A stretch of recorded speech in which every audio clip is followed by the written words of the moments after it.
One, two.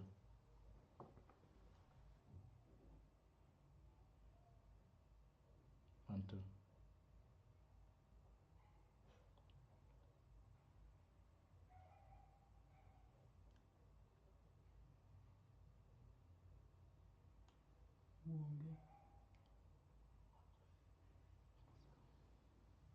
Stop the volume.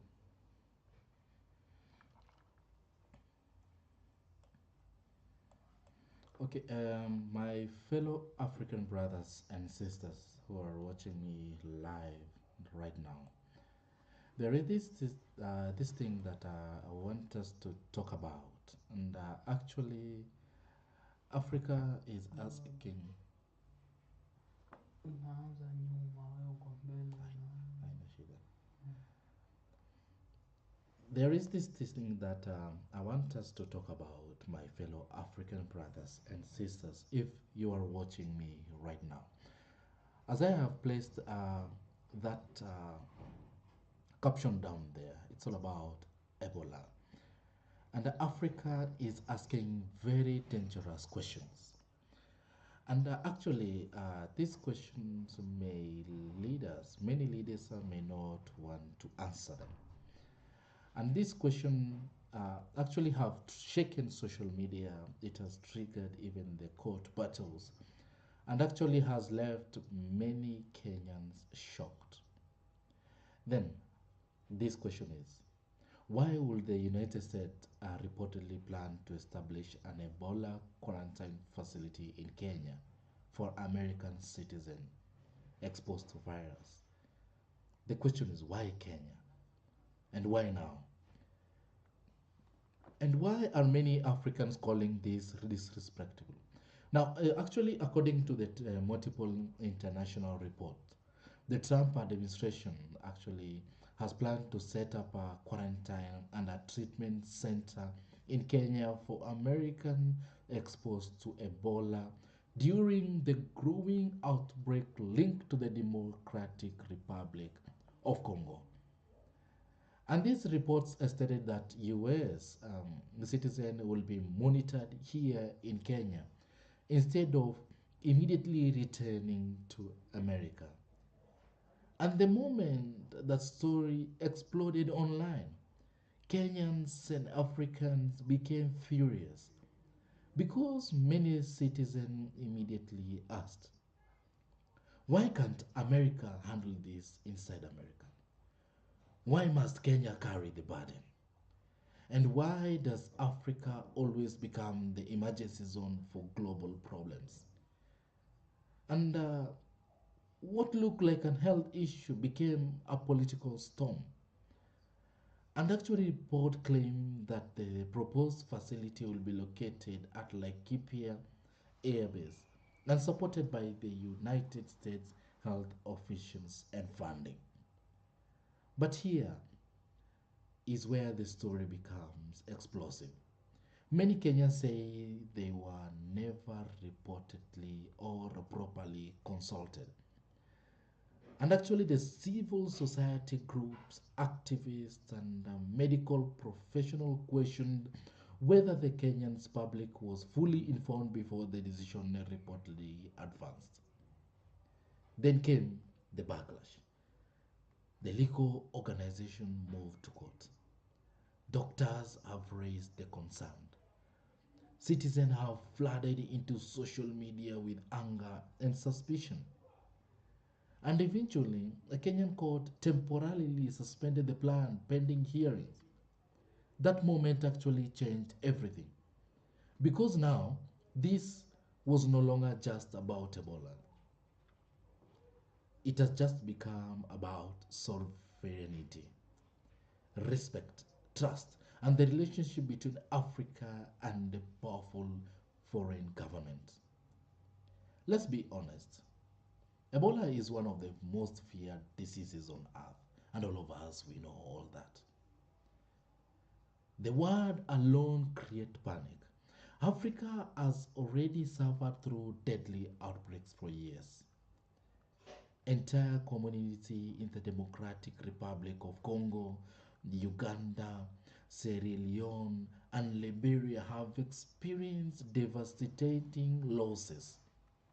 So, when Africans hear about another Ebola related facility, may be hosted inside an African country for foreign nationals, people naturally became emotional.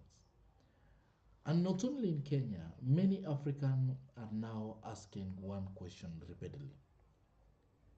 If the virus is dangerous enough to keep exposed Americans out of US, why is Kenyan considered acceptable? That question has become the center of controversy. Critics argue that the plans make Africa look like continental zone for richer countries.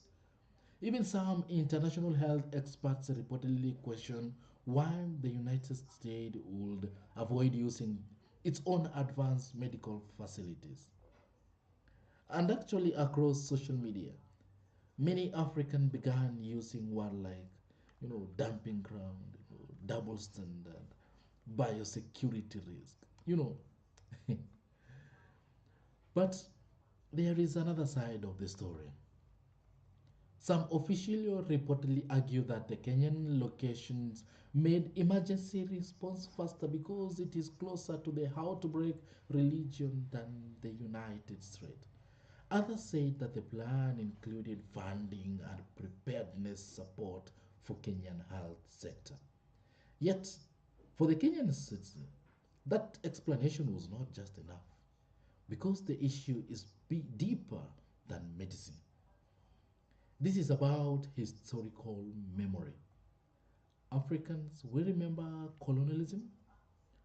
Africans remember exploitations. Africans remember decades where powerful nations made decisions involving Africans without listening to Africans themselves. And that history still lives in people's minds today. Now, listen carefully. Kenyans are not saying they hate Americans. Kenyans are not rejecting healthcare cooperation. Kenyans are not rejecting science. What many citizens are demanding is simple: transparency, respect, public participation, and protection of the Kenyan lives first. Because Kenya and Africa is not weak. Kenya is a sovereign nation. Africa is not a laboratory. Africa is not a backup plan. Africa is not a place where global powers should quietly move dangerous operation without full public trust. And whether people support or oppose the quarantine plan, one thing clear is Africa is no longer silent. Social media is no longer silent. The younger generation is questioning everything, reading everything, watching everything, and demanding accountability from both African leaders and foreign governments. The court decision to temporarily halt the plan showed something powerful: that African citizens are willing to fight for transparency, that African institutions can challenge powerful interests, and that public voices still matter. Because at the end of the day, the story is bigger than Ebola. It's about dignity, it's about sovereignty, it's about whether African nations are treated as equal partners or simply convenient location during global emergencies. And until those concerns are addressed, honestly, the anger will continue, the question will continue, and Africa will continue demanding respect. That's enough for today. Respect Africa. It's me, on Serio Makuri on Serio Media.